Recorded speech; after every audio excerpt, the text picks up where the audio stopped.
বিসমিল্লাহির রহমানির রহিম। এসএসসি 2021 সালের অ্যাসাইনমেন্টের আজকের এই বিশেষ ক্লাসে তোমাদের সকল স্টুডেন্টদেরকে সুস্বাগতম। আশা করি তোমরা ভালো এবং সুস্থ আছো। আজকের ক্লাসটি অ্যাসাইনমেন্ট সম্পর্কিত। তোমরা ইতিমধ্যেই জানো ঢাকা শিক্ষা বোর্ড কর্তৃক অনুমোদিত বিভিন্ন রকমের সোশ্যাল মাধ্যমে প্রকাশিত হয়েছে যে তোমাদের অ্যাসাইনমেন্ট শুরু হয়েছে। ইতিমধ্যেই প্রথম অ্যাসাইনমেন্ট এবং দ্বিতীয় অ্যাসাইনমেন্ট বিভিন্ন সাবজেক্টের জন্য প্রচারিত হয়েছে এবং সেই অ্যাসাইনমেন্টটা আমরা কিভাবে করব সেই অ্যাসাইনমেন্টের উপরে আজকের এই ভিডিওটি। আজকের এই ভিডিওটি তোমাদের জন্য অত্যন্ত ইফেক্টিভ হবে। তোমরা যদি আজকের এই ভিডিওটি ফার্স্ট টু লাস্ট দেখো তাহলে কিভাবে আমরা অ্যাসাইনমেন্টটা করব, কিভাবে আমরা কভার পেজটা তৈরি করব এবং খাতায় কিভাবে উত্তরপত্র লিখব সেই সম্পর্কিত আজকের এই আলোচনাটা। আজকের এই আলোচনার প্রথম পর্যায়ে আমি রেখেছি যে কিভাবে আমরা কভার পেজটা লিখব। এই কভার পেজটা লেখাই হচ্ছে প্রথম একটা স্টুডেন্টের কাজ, অর্থাৎ কভার পেজ যদি আমি না লিখতে পারি সঠিকভাবে তাহলে তোমার মূল্যায়ন হবে না। তার মানে কি, কভার পেজটাই তোমার অত্যন্ত গুরুত্ব সহকারে যত্ন সহকারে হতে হবে। আর এই অ্যাসাইনমেন্টটা শুরু হয়েছে যেহেতু এটা একটা অ্যাসাইনমেন্ট না, আসলে প্রকৃতপক্ষে এটা একটা বোর্ড কর্তৃক পরীক্ষাও বলা যায়। কারণ অ্যাসাইনমেন্ট মানে হচ্ছে তোমার সুন্দর, মার্জিত এবং পরিচ্ছন্ন হতে হবে, যেখানে একজন পরীক্ষা তোমাকে সুন্দরভাবে মূল্যায়ন করে নাম্বারটা দিবে। সেজন্য তোমাকে আজকের এই ক্লাসটার জন্য আমরা দুইটা অংশে বিভক্ত করেছি, কিভাবে কভার পেজ তৈরি করব এবং কিভাবে আমরা উত্তরপত্র লিখব। তাহলে দুইটা অংশ, তাহলে প্রথম অংশের মধ্যে আমরা আলোচনা করব কভার পেজটা কিভাবে লিখব। তাহলে কভার পেজ তুমি দুইভাবে সংগ্রহ করতে পারো। একটা হচ্ছে কলেজ কর্তৃক নিজস্ব বিভিন্ন কলেজ থেকে তোমাকে সরবরাহ করা হতে পারে, অথবা তুমি কম্পিউটারের দোকান থেকে বিভিন্ন রকমের নমুনাপত্র শিক্ষা বোর্ড কর্তৃক যেটা দেওয়া আছে সেটা তুমি ডাউনলোড করে নিতে পারো। সেই ডাউনলোডের মাধ্যমে তুমি সেটা পূরণ করতে পারো। সেখানে লেখা থাকবে নমুনা কপি। আসলে আমরা নমুনা কপিটা নিব না, নমুনার মতো করে নিব। ওইটার ভিতরে বিভিন্ন রকমের কভার পেজের তথ্য দেওয়া আছে, সেই তথ্যগুলোকে তোমাকে সঠিকভাবে আগে পূরণ করতে হবে। আর এই পূরণ করার বিষয়টাই আমি আজকে প্রথমে আলোচনা করব। যেহেতু এই কভার পেজ হবে প্রথম অংশ এবং তারপরে উত্তরপত্র আমরা কিভাবে লিখব। তাহলে চলো আমরা আসলে একটু দেখে আসি যে কভার পেজে কি কি বিষয় থাকে এবং কভার পেজে কয়টা অংশ রয়েছে। তাহলে প্রথমেই বলে দিচ্ছি যে কভার পেজের সাধারণত 4টি অংশ দেওয়া হয়েছে। প্রথম অংশের ভিতর হচ্ছে শিক্ষার্থীর কাজ, মানে তুমি কিভাবে কভার পেজটা লিখবা, তোমার তথ্যগুলো পূরণ করতে হবে। দ্বিতীয় অংশ হচ্ছে যে শিক্ষক তোমার খাতাটা কাটবে সে শিক্ষকের উপর সমস্ত তথ্যগুলো সেখানে সে পূরণ করবে। তৃতীয় অংশ হচ্ছে কলেজ কর্তৃপক্ষ পূরণ করবে এবং চতুর্থ অংশ হচ্ছে শিক্ষা বোর্ডের কোনো কর্মকর্তা, শিক্ষা বোর্ডের সাথে সংযুক্ত যারা এই পরীক্ষার সাথে সংযুক্ত রয়েছে তারা এটা পূরণ করবে। তাহলে আমি বললাম একটি কভার পেজে 4টি অংশ রয়েছে। 4টি অংশের মধ্যে প্রথম অংশটা তুমি শুধু পূরণ করবে, দ্বিতীয় অংশ শিক্ষক পূরণ করবে, তৃতীয় অংশ কলেজ কর্তৃপক্ষ পূরণ করবে, আর চতুর্থ হলো শিক্ষা বোর্ড পূরণ করবে। তাহলে তোমার করণীয় কাজটা কি?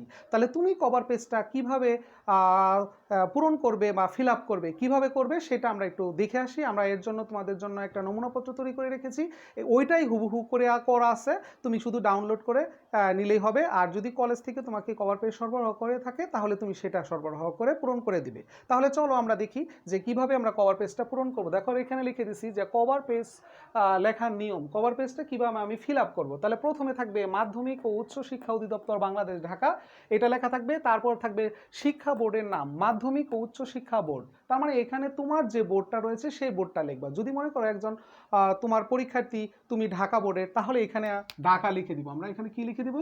ঢাকা। আর যদি যে শিক্ষা বোর্ডে রয়েছে সেই শিক্ষা বোর্ডের নামটা লিখে দিবা। যদি ঢাকা হয় তাহলে ঢাকা, রাজশাহী হলে রাজশাহী, সিলেট হলে সিলেট, এরকম যে কোনো বোর্ডের নামটা তুমি এখানে লিখে দেবে। সেই জন্য আমরা এখানে ডট ডট দিয়ে রাখছি, সেখানে তুমি শুধুমাত্র পূরণ করে দিবে। তারপরে দ্বিতীয় অংশ হচ্ছে পরীক্ষার্থী রেজিস্ট্রেশন নম্বর। ইংরেজিতে অবশ্যই তোমাকে মনে রাখতে হবে এই রেজিস্ট্রেশন নম্বরটা হচ্ছে 8ম শ্রেণী এবং 10ম এসএসসিতে যে তোমার সনদ অনুসারে যে রেজিস্ট্রেশন নাম্বারটা ছিল সেই রেজিস্ট্রেশন নাম্বারটা দিতে হবে। তার মানে জেএসসি এবং এসএসসির যে সনদ রয়েছে এবং যেভাবে তোমার রেজিস্ট্রেশন নম্বরটা রয়েছে সেই রেজিস্ট্রেশন নম্বরটা তুমি এখানে ইংরেজিতে অবশ্যই পূরণ করতে হবে।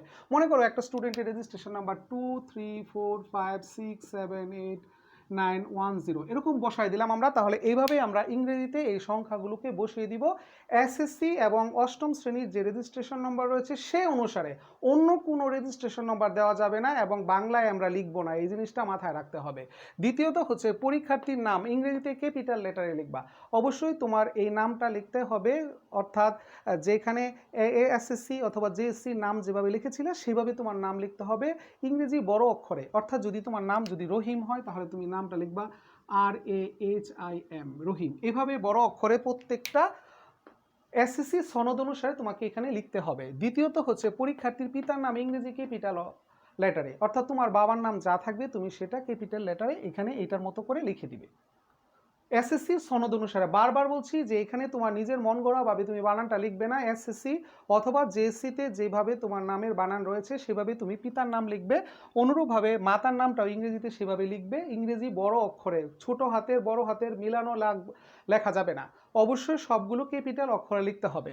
তারপর আমরা বলছি বিষয় কোড এবং বিষয়ের নাম। তুমি এখানে তোমার যে বিষয় রয়েছে সেই বিষয় কোডটা লিখবা, অর্থাৎ যে অ্যাসাইনমেন্টটা আমরা করতে চাচ্ছি সেই অ্যাসাইনমেন্টের জন্য যে বিষয় রয়েছে সেই বিষয়ের জন্য তুমি এখানে অবশ্যই বিষয় কোডটা এবং বিষয়ের নামটা লিখবে। মনে করো যদি আমি কেমিস্ট্রির অ্যাসাইনমেন্টটা পূরণ করে থাকি তাহলে কেমিস্ট্রির যে প্রথম পত্রের যে বিষয় কোডটা রয়েছে সেই বিষয় কোডটা যদি আমি মনে করি কেমিস্ট্রির বিষয় কোডটা হচ্ছে 176, তাহলে 176 লিখবো। আর কি বিষয়ের নাম লিখবো কেমিস্ট্রি, CHEMISTRY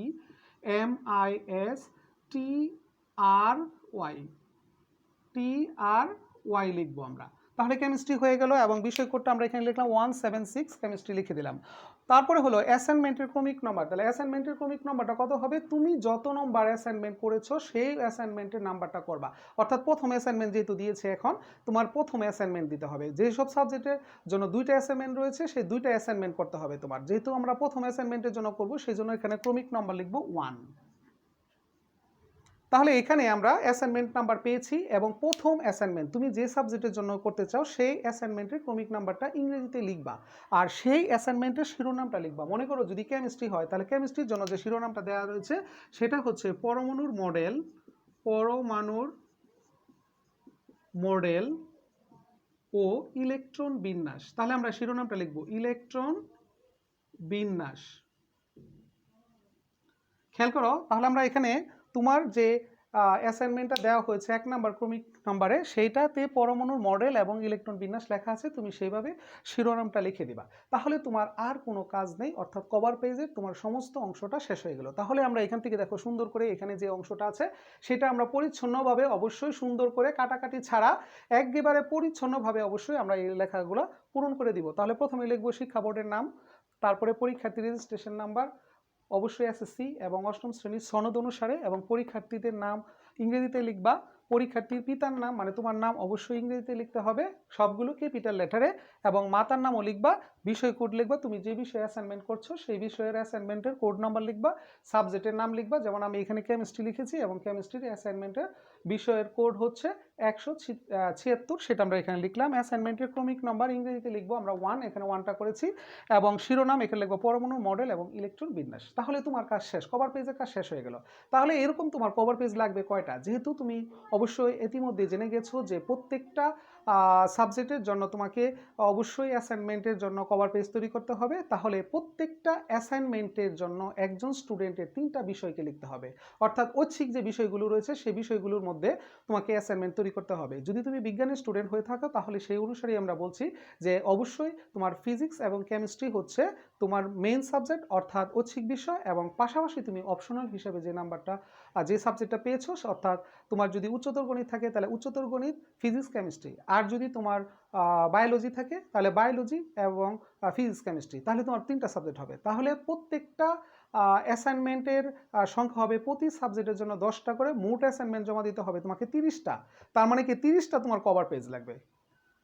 তুমি এখানে প্রথম অ্যাসাইনমেন্টের জন্য একটা কভার পেজ তৈরি করবা, দ্বিতীয় অ্যাসাইনমেন্টের জন্য কভার পেজ তৈরি করবা, তৃতীয় অ্যাসাইনমেন্টের জন্য কভার পেজ তৈরি করবা। এভাবে তোমার অবশ্যই কেমিস্ট্রির জন্য 10টা করতে হবে, ফিজিক্সের জন্য 10টা করতে হবে, বায়োলজি এবং উচ্চতর গণিতের জন্য তোমাকে করতে হবে 10টা। তাহলে মোট হলো 30টা। তার মানে কভার পেজের কাজ এখানে তোমার শেষ। তার মানে এখানে আর কোনো তোমার কভার পেজের ঝামেলা নেই। তাহলে এখন চলে আসা যাক যে কিভাবে আমরা এই কভার পেজের পরের অংশটা করব। তার মানে কি, কভার পেজের পরের অংশটা হচ্ছে যে আমার যে সাবজেক্টটা দেওয়া রয়েছে সেই সাবজেক্টটা আমি উত্তরপত্র সংগ্রহ করে কিভাবে আমি উত্তরগুলোকে যথাযথভাবে আমি খাতায় লিখতে পারবো। সেজন্য তোমাকে খাতায় লেখার জন্য অবশ্যই তোমাকে কিছু করণীয় রয়েছে, সেই করণীয় বিষয়গুলোর কথা বলছি। সেই করণীয়টা হচ্ছে তোমাকে প্রথমে A4 সাইজের কাগজ লাগবে। তাহলে A4 সাইজের আমরা প্রথমে একটা কাগজ নিব এবং সেই A4 সাইজের কাগজটা তুমি যে কোনো দোকান থেকে কিনতে পাবে এবং সেই দোকান থেকে কিনে নেওয়ার পর তুমি ওই A4 সাইজের কাগজটিকে কি করতে হবে, তোমাকে মার্জিন করতে হবে। তাহলে আমরা কিভাবে মার্জিনটা করব সেটা আমরা বলছি। যে কভার পেজে মার্জিন করার জন্য স্ট্যান্ডার্ড হলো যে চারপাশে রাউন্ড মার্জিন করা, তাহলে সেই ক্ষেত্রে তোমার আর সমস্যা হবে না। তুমি চারপাশে মার্জিন করবে, এটা হলো স্ট্যান্ডার্ড। ইচ্ছা করলে তুমি রাউন্ড মার্জিন না করতে পারো, অর্থাৎ এইভাবে যদি আমরা করে দেই তাও হবে। তার মানে কি, আমরা দেখো যদি আমরা এরকম একটা নমুনা দেখি তাহলে সেই ক্ষেত্রে আমাদের এই লেখার জন্য যে কাগজটা আছে A4 সাইজের কাগজটা, সেই অ্যাসাইনমেন্টের এই কাগজটা কেমন মার্জিন হবে, তুমি সাধারণত আমরা যেভাবে মার্জিন করে থাকি এইভাবেও মার্জিন করতে পারো এবং তুমি ইচ্ছা করলে রাউন্ড মার্জিনও করে দিতে পারো, এইভাবেও মার্জিন করতে পারো। তাহলে তোমার মার্জিনের কাজ শেষ। এবং তুমি ইচ্ছা করলে এখানে তুমি কভার পেজের মধ্যে তুমি বিভিন্ন রকমের পেজ নাম্বার দিতেও পারো, না দিলেও কোনো সমস্যা নাই। এখন আসুক যে আমরা আসলে যে যে পেজটা আমরা নির্বাচিত করেছি সেই পেজগুলোতে কিভাবে আমরা লিখব উত্তরটা। তাহলে প্রথম কাজ হবে তোমাকে আগে শিরোনামটা লিখতে হবে, যে বিষয়ের অ্যাসাইনমেন্ট করতেছো সেই বিষয়ের অ্যাসাইনমেন্টের জন্য। তাহলে আমরা লিখব প্রথম সপ্তাহ, যদি কেমিস্ট্রি হয় তাহলে বিষয়ের নাম লিখব কেমিস্ট্রি, প্রথম সপ্তাহ, অ্যাসাইনমেন্টের শিরোনাম। তাহলে আমরা কি লিখব, অ্যাসাইনমেন্টের শিরোনাম। আমি আজকে আলোচনা করব কেমিস্ট্রির উত্তরপত্র সম্পর্কিত আলোচনা, সেই জন্য আমরা আসলে কেমিস্ট্রির জন্যই আমরা মূলত এই উত্তরপত্রটা রেডি করেছি এবং যেহেতু আমি কেমিস্ট্রির টিচার সেই হিসাবে কেমিস্ট্রির উত্তরপত্রটাই তোমাকে আজকে আলোচনা করব। তাহলে প্রথমেই কভার পেজে তুমি লিখবা বিষয়ের নাম। বিষয়ের নাম, বিষয়ের নাম কি, রসায়ন লিখবা হচ্ছে রসায়ন, ঠিক আছে। অ্যাসাইনমেন্টের শিরোনাম, তুমি অ্যাসাইনমেন্টে যে শিরোনামটা পেয়েছো সেই শিরোনামটা লিখবা। মনে করো কেমিস্ট্রির জন্য যে শিরোনামটা দেওয়া হয়েছে সেই শিরোনামটা তুমি এখানে স্পষ্ট করে লিখবা। সেটা হচ্ছে পরমাণুর মডেল ও ইলেকট্রন বিন্যাস, পরমাণুর মডেল ও ইলেকট্রন বিন্যাস। তাহলে তোমার শিরোনামটা হয়ে গেল। এখন এই যে আমরা শিরোনামটা লিখলাম পরমাণুর মডেল এবং ইলেকট্রন বিন্যাস, তাহলে তোমাকে এখানে দেখতে পাবা যে ওইখানে 4টা প্রশ্ন দেয়া ছিল, ক খ ঘ ঘ। তা 4টা প্রশ্নের উত্তরকে তোমাকে সেটিং করতে হবে। অনেকে প্রশ্ন করে থাকে যে স্যার আসলে প্রশ্নগুলো তুলতে হবে কিনা। হ্যাঁ, অবশ্যই প্রশ্নগুলোকে অবশ্যই আমরা লিখবো, অর্থাৎ কিভাবে প্রশ্নগুলো লিখবো সেটাই আমরা লিখছি। তাহলে ক নং প্রশ্ন উত্তর, তাহলে আমরা প্রথমেই লিখবো ক নং।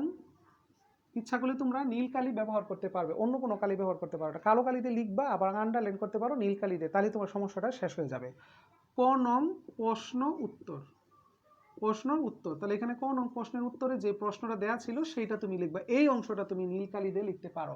যদি আমরা এই নীল কালি দিয়ে এটা লিখি তাহলে দেখতে অনেকটা সুন্দর লাগবে, না দিলেও কোনো সমস্যা নাই। তাহলে তুমি এখানে ক নং প্রশ্নের উত্তরে দেয়া ছিল যে পরমাণু মডেল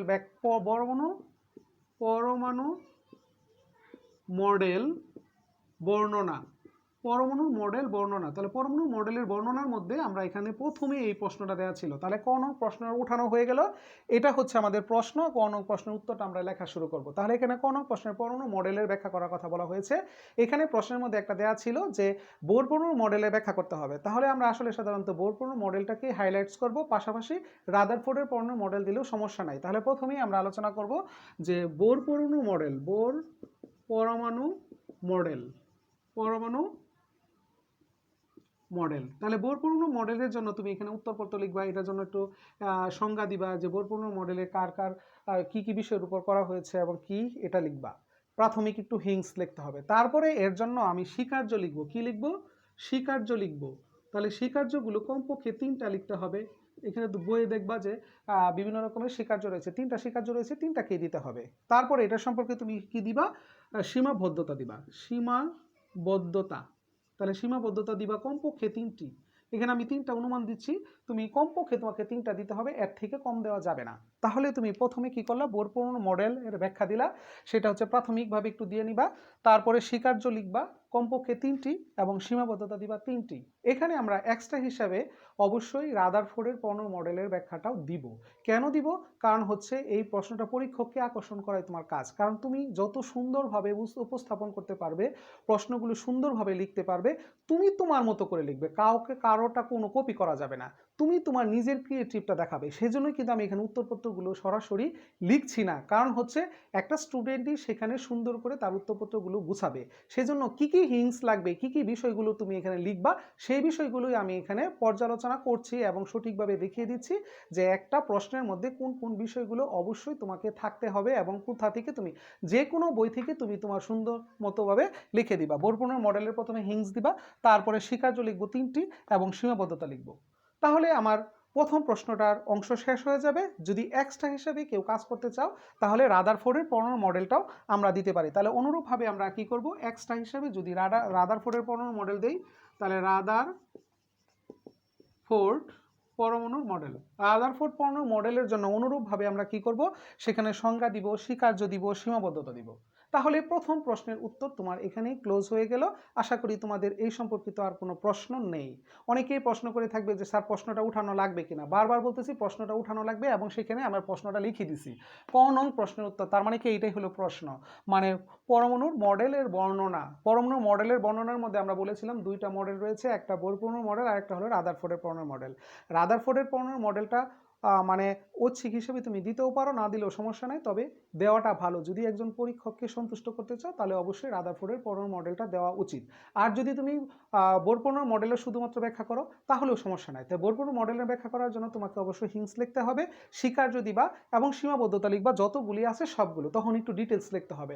আর যদি তোমার প্রয়োজন হয় তুমি চিত্রটাও দিয়ে দিতে পারো, তো এখানে চিত্রটা অ্যাড করতে পারো, চিত্র অঙ্কন করে দেখাইলে আরও বেশি সুন্দর হয়।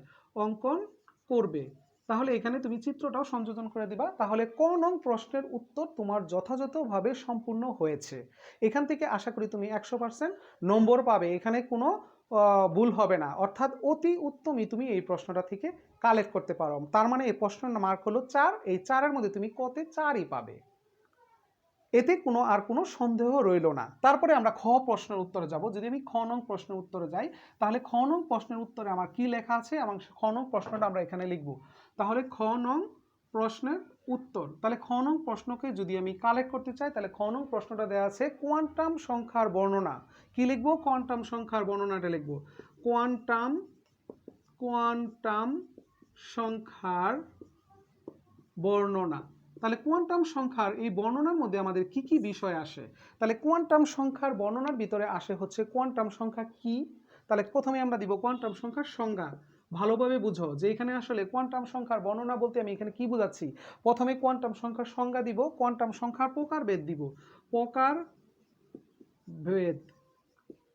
তাহলে কোয়ান্টাম সংখ্যা 4 প্রকার রয়েছে, 4টি কোয়ান্টাম সংখ্যা, 4টি প্রকারভেদ রয়েছে। এখন একটা হলো প্রধান কোয়ান্টাম সংখ্যা, 2 সহকারী কোয়ান্টাম সংখ্যা, 3 ম্যাগনেটিক কোয়ান্টাম সংখ্যা, 4 স্পিন কোয়ান্টাম সংখ্যা। তাহলে একটু আমরা এখানে একটু বলে দিই যে এখানে কোয়ান্টাম সংখ্যার সংজ্ঞাটা পরিপূর্ণভাবে দিবা যে একটা পরমাণুর ইলেকট্রনের আকার, আকৃতি এবং ত্রিমাত্রিক বিন্যাস এবং ইলেকট্রনের গুণনীতি প্রকাশ করার জন্য যে এককগুলো ব্যবহার করা, যেগুলো আমরা পরিপূর্ণভাবে ব্যাখ্যা করা প্রয়োজন হয়, যে সংখ্যাগুলোর সাহায্যে আমরা পরিপূর্ণভাবে ব্যাখ্যা করতে পারি, সেই সংখ্যাগুলোকে বলা হয় কোয়ান্টাম সংখ্যা। এবং এই কোয়ান্টাম সংখ্যা হলো 4টি প্রধান সহকারী চুম্বক স্পিন। তাহলে প্রধান কোয়ান্টাম সংখ্যার ব্যাখ্যা দিবা মান সহ, এবং সহকারী কোয়ান্টাম সংখ্যার মান ব্যাখ্যা করবা, চুম্বক কোয়ান্টাম সংখ্যার মান ব্যাখ্যা করবা এবং স্পিন কোয়ান্টাম সংখ্যার মান ব্যাখ্যা করবা। এখানে মনে রাখা অবশ্যই জরুরি যে এখানে তাৎপর্যটা অবশ্যই উঠাই দিতে হবে। মানে প্রধান কোয়ান্টাম সংখ্যা দ্বারা আমরা কি বুঝাই, দ্বিতীয় কোয়ান্টাম সংখ্যা দ্বারা আমরা কি বুঝাই, তৃতীয় কোয়ান্টাম সংখ্যা দ্বারা আমরা কি বুঝি, এবং স্পিন বা গুণন কোয়ান্টাম সংখ্যা দ্বারা আমরা আসলে কি বুঝতে পারি, এটা পরিপূর্ণভাবে উঠাই দিতে হবে যদি পরীক্ষককে তোমরা আকর্ষণ করতে চাও এবং পরিপূর্ণভাবে নম্বর পেতে চাও। তাহলে আমি একটু বলে দিচ্ছি যে এখানে আসলে তাৎপর্যটা কি ব্যাখ্যা করা হবে, যে n মানে হচ্ছে প্রধান কোয়ান্টাম সংখ্যা সংখ্যা এত পরমাণুর প্রধান কোয়ান্টাম সংখ্যা দ্বারা পরমাণুর আকৃতি সম্পর্কে ধারণা পাওয়া যায়। এটা দ্বারা সহকারী কোয়ান্টাম সংখ্যা দ্বারা পরমাণুর আকার ধারা সম্পর্কে ধারণা পাওয়া যায় হচ্ছে প্রধান কোয়ান্টাম সংখ্যা দ্বারা, এবং সহকারী কোয়ান্টাম সংখ্যা দ্বারা পরমাণুর আকৃতি সম্পর্কে ধারণা পাওয়া যায়, এবং ম্যাগনেটিক কোয়ান্টাম সংখ্যা দ্বারা ত্রিমাত্রিক বিন্যাস সম্পর্কে ধারণা পাওয়া যায়, এবং স্পিন বা গুণন কোয়ান্টাম সংখ্যা দ্বারা ইলেকট্রনের গুণনের দিক সম্পর্কে ধারণা পাওয়া যায়। তাহলে প্রধান কোয়ান্টাম সংখ্যা n এর মান দ্বারা পরমাণুর আকার সম্পর্কে ধারণা পাওয়া যায়, সহকারী কোয়ান্টাম সংখ্যা l এর মান দ্বারা পরমাণুর আকৃতি সম্পর্কে ধারণা পাওয়া যায়, এবং ম্যাগনেটিক কোয়ান্টাম সংখ্যা m এর মান দ্বারা ত্রিমাত্রিক বিন্যাস সম্পর্কে ধারণা পাওয়া যায় বা ওরিয়েন্টেশন সম্পর্কে আমরা ধারণা পাবো, এবং স্পিন বা গুণন কোয়ান্টাম সংখ্যা দ্বারা ইলেকট্রনের গুণনের দিক সম্পর্কে ধারণা পাবো। আশা করি এই 4টা উত্তর যদি যথাযথভাবে তুমি লেখো তাহলে এই খ নং প্রশ্নের উত্তর থেকে তুমি 4 নাম্বার পাবে। আর যেহেতু অ্যাসাইনমেন্ট মানে হলো নিজের মতো করে লেখা, তুমি যতভাবে নিজের মতো করে হাইলাইটস করে সুন্দর করে লিখতে পারবে ততই পরীক্ষককে আকৃষ্ট করতে পারবে। আশা করি তোমরা এই জিনিসটা মাথায় রাখবা, কারো কেউ কপি করবে না, এবং আমি বিশ্বাস করি যে কপি যদি করো তাহলে টিচাররা বুঝবে এবং সেক্ষেত্রে তোমার নাম্বারটা কমে আসবে। সেজন্য তুমি অবশ্যই চাইবা না যে তুমি অবশ্যই অন্যদের থেকে পিছিয়ে থাকো এবং তোমার একটা ভালো জিপিএ আসুক। অবশ্যই এটা একটা মনে রাখবা যে অ্যাসাইনমেন্ট মানে হলো একটা পরীক্ষা, তুমি এখানে ওপেন পরীক্ষা দিচ্ছ, অর্থাৎ প্রশ্নটা আগে থেকে কালেক্ট করে প্রশ্নটা পরীক্ষা দিচ্ছ। যেমন বোর্ড পরীক্ষায় তোমাকে ওইখানে বসে পরীক্ষা দিতে হতো, আর এখন আমরা এখানে ওপেন পরীক্ষা প্রশ্ন থেকে পরীক্ষা দিচ্ছি। এই জিনিসটা মাথায় রেখে তোমার উত্তরগুলোকে তুমি অবশ্যই পুঙ্খানুপুঙ্খভাবে নিজের মতো করে অবশ্যই লিখতে হবে। এখন আমরা খ নং প্রশ্নের পরে আমরা যাব ঘ নং প্রশ্নের উত্তর। ঘ নং প্রশ্নের মধ্যে আমাদের কি দেয়া আছে সেই জিনিসটা আমরা একটু দেখে আসি যে ঘ নং প্রশ্নের মধ্যে আমরা কি কি বিষয় পাবো। ঘ নং প্রশ্ন হচ্ছে কোয়ান্টাম সংখ্যার সাহায্যে আমরা বিভিন্ন শক্তি স্তরের সর্বোচ্চ ইলেকট্রন ধারণ ক্ষমতা নির্ণয় করব। তাহলে আমরা কি লিখব? কোয়ান্টাম সংখ্যার সাহায্যে বিভিন্ন শক্তি স্তরের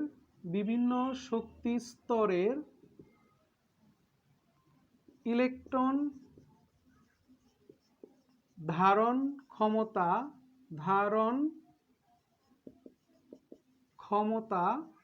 নির্ণয়। এটা হলো প্রশ্ন। আশা করি তোমরা প্রশ্নটা বুঝেছো এবং এই প্রশ্নটা এখানে অবশ্যই লিখে দিব। তাহলে ঘ নং প্রশ্নের উত্তর, অর্থাৎ ঘ নং প্রশ্নটা আমার কি? ঘ নং প্রশ্নটা হলো কোয়ান্টাম সংখ্যার সাহায্যে বিভিন্ন শক্তি স্তরে ইলেকট্রনের ধারণ ক্ষমতা নির্ণয়। তার মানে কোয়ান্টাম সংখ্যা যে 4টা প্রধান, সহকারী, চুম্বক, স্পিন, এই 4টা কোয়ান্টাম সংখ্যার যে মানের ভিত্তিতে প্রধান, সহকারী, চুম্বক এবং স্পিন, এই 4টি কোয়ান্টাম সংখ্যার মানকে আমরা নির্ণয় করার মাধ্যমে সর্বোচ্চ, দ্বিতীয়, তৃতীয়, চতুর্থ এরকমভাবে বিভিন্ন কক্ষপথের জন্য আমরা এখানে সর্বোচ্চ ধারণ করার ক্ষমতা নির্ণয় করব এবং ইলেকট্রনের সংখ্যা নির্ণয় করব। এইটাকে আমরা কিভাবে করব আমরা এটা একটু দেখাচ্ছি যে আসলে কিভাবে আমরা এখানে পাবো। দেখো এখানে যদি প্রধান কোয়ান্টাম সংখ্যা n = 1 হয়, l = 0, m = 0, s = হচ্ছে +-½ তার মানে এটা প্রথম অংশের জন্য প্রধান, সহকারী, চুম্বক, স্পিন। আমরা এখানে ডিটেলস যাব না, যেহেতু আমরা এখানে বুঝিয়ে দিচ্ছি যে কিভাবে প্রশ্নগুলো উত্তর করবে, সেটা তোমরা এখান থেকে বুঝে নেবা। যেহেতু এখানে প্রথম শক্তি স্তরে s অরবিটাল পাওয়া যায়, সেটা হলো 1s, তাহলে 1s অরবিটালের জন্য অরবিটাল হলো 1টি এবং ইলেকট্রন হলো আমাদের এখানে 2টি, অর্থাৎ n = যদি 2 হয়, l = হয় 0, 1, এক্ষেত্রে আমরা m এর মান পাবো 0 +-1 আর এখানে s পাবো। তাহলে এই শূন্যের জন্য আমরা পাবো 1টি অরবিটাল, 1টি, আর এখানে +-3 মানে 3টে মান, মোট অরবিটালের সংখ্যা হলো 4টি, তাহলে 4টি হলো +-½ আর এখানে হবে শূন্যের জন্য s, এখানে যেহেতু দ্বিতীয় স্তর সেই জন্য 2s, এখানে 1 হলো 2p। তার মানে এখানে আমরা এরকম বিভিন্ন শক্তি স্তরের জন্য আমরা অঙ্কন করে দেখাবো, অর্থাৎ প্রধান, সহকারী, চুম্বক, স্পিন। তাহলে এখানে অরবিটাল আছে 4টি, ইলেকট্রন আছে 8টি। আমরা যদি অনুরূপভাবে n = 3 দেখাই তাহলে l = হবে 0, 1, 2, তাহলে শূন্যের জন্য sp এর জন্য 1, d এর জন্য 2, তাহলে 3s, 3p, 3d, 3s, 3p, 3d। আর এখানে আমরা পাবো m = হলো 0 +-1 +-2, তাহলে এখানে আছে 1টা, এখানে হলো 3টা, এখানে হলো 5টা, মোট হলো 9টি। তাহলে এখানে হবে s = 9টি +-½ এইভাবে তোমার মোট ওর ইলেকট্রনের সংখ্যা হবে 18টি। এটাই তোমাকে চেয়েছে যে এখানে আমরা 4টা পর্যন্ত দিব, অর্থাৎ বিভিন্ন কক্ষপথের জন্য, অর্থাৎ KLMN অর্থাৎ 4টা শক্তি স্তরের জন্য আমরা এখানে পর্যায়ক্রমিকভাবে অরবিটালের সংখ্যা এবং ইলেকট্রনের সংখ্যা। এটা হলো অরবিটাল হচ্ছে 1টি প্রথম শক্তি স্তরে, ইলেকট্রনের সংখ্যা হলো 2টি, দ্বিতীয় শক্তি স্তরে অরবিটালের হলো 4টি এবং ইলেকট্রন হলো 8টি, তৃতীয় শক্তি স্তরে অরবিটাল হলো 9টি এবং ইলেকট্রন হলো 18টি। অনুরূপভাবে চতুর্থ শক্তি স্তরের অরবিটাল পাবো হচ্ছে, হ্যাঁ, অনুরূপভাবে আমরা সেভাবে লিখে দিব। এরকে এখানে যদি n = 4 হয়, l = 0 1 2, m = 0 +-1 +-2, হ্যাঁ, +-3 পর্যন্ত লিখবো। তাহলে এখানে আমরা পাবো মোট কয়টি? 16টি অরবিটাল পাবো এবং ইলেকট্রন পাবো 32টি। এরকম আমরা প্রথম, দ্বিতীয়, তৃতীয় ভাবে বিভিন্ন শক্তি স্তরের জন্য সর্বোচ্চ অরবিটালের সংখ্যা এবং ইলেকট্রনের ধারণ ক্ষমতা নির্ণয় করে দেখাবো। এরকমভাবে তুমি ইচ্ছা করলে এই জায়গাটা প্রথমটার জন্য একটা চার্ট করতে পারো, দ্বিতীয়টার জন্য একটা চার্ট করতে পারো, তৃতীয়টার জন্য একটা চার্ট করবা এবং কী কী অরবিটাল পাওয়া যায় সেটা সুন্দর করে তুমি তোমার মতো করে উপস্থাপন করবে এবং পরীক্ষক যেন আকৃষ্ট হয় সেই জিনিসটা মাথায় রাখবে। আমি শুধুমাত্র নমুনা চিত্রগুলো দেখাইলাম যে কিভাবে আমরা উত্তরগুলো লিখব এবং সে দেখা যায় যে একই রকম হবে, মানে কি, যে উত্তরগুলো আছে যেমন দ্বিতীয় শক্তি স্তরের অরবিটাল থাকে আমাদের এখানে অরবিটাল আছে একটি এবং ইলেকট্রন আছে দুইটি, এইটা সবার মিলবে, কিন্তু লেখার স্টাইলটা এক একজনের এক এক রকম হবে, সেই জিনিসটা আমরা মাথায় রাখার চেষ্টা করব। তাহলে দ্বিতীয়ত হচ্ছে যে আমরা আসলে বুঝে গেলাম যে ঘন প্রশ্নের উত্তরটা আমরা কিভাবে লিখব এবং ঘন প্রশ্নের উত্তরটা যদি লিখতে চাই তাহলে এখন আমরা কি লিখব, দেখো ঘন প্রশ্নের উত্তর আমাদের কি দেয়া আছে? ঘন প্রশ্নের উত্তর দেয়া আছে হচ্ছে যে পরমাণুর বিভিন্ন উপশক্তি স্তরে ইলেকট্রন বিন্যাসের নীতি। তাহলে পরমাণুর, এটা হলো প্রশ্ন, পরমাণুর উপশক্তি স্তরের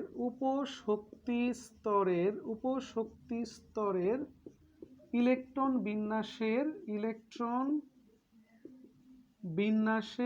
নীতি।